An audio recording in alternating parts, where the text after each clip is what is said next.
Assalamualaikum warahmatullahi wabarakatuh. Kenalkan, nama saya Nardi Pradityo dari kelas 8G. Pada kesempatan hari ini saya akan mengerjakan tugas IPA tentang pencernaan manusia. Pertama, di mulut. Di mulut makanan dicerna secara mekanik dan bantuan gigi dan dicerna secara kimiawi dengan bantuan enzim amilase, pitalin, dan berfungsi mengubah amilum dan karbohidrat menjadi maltosa.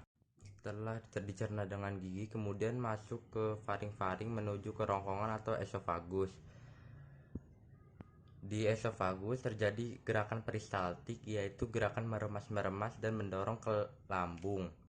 Setelah diremas-remas, kemudian makanan di lambung disimpan selama 2-5 jam untuk dicerna secara kimiawi dengan bantuan enzim pepsin, renin, dan asam klorida.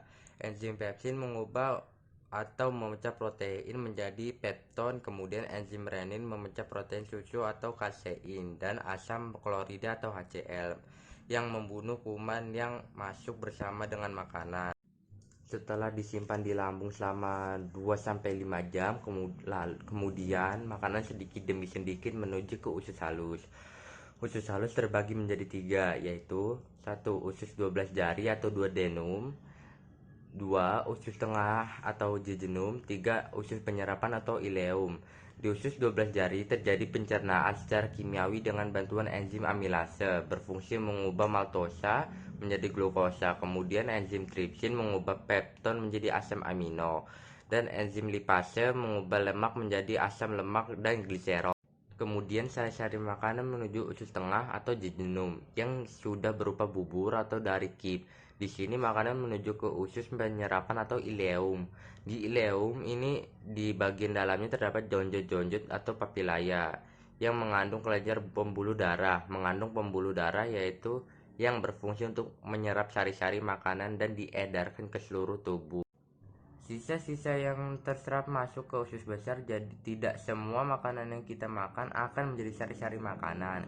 Sisanya masuk ke usus besar. Usus besar terbagi menjadi 3, yaitu kolon naik, kolon datar, dan kolon turun. Pada kolon naik terdapat usus buntu. Jika ada makanan yang tersumbat, maka bagian umbai cacing atau appendix membengkak sehingga harus dipotong atau dioperasi. Ini juga terdapat bakteri Escherichia coli atau E. coli yang berfungsi dijadikan sisa-sisa makanan menjadi feses atau tinja. Kemudian yang kedua membentuk feses dan menjadi bolus, kemudian feses menuju ke kolon mendatar, kemudian kolon menurun dan akhirnya ke rektum. Sampai di rektum, feses akhirnya keluar melalui anus. Sekian dari saya, terima kasih. Wassalamualaikum warahmatullahi wabarakatuh.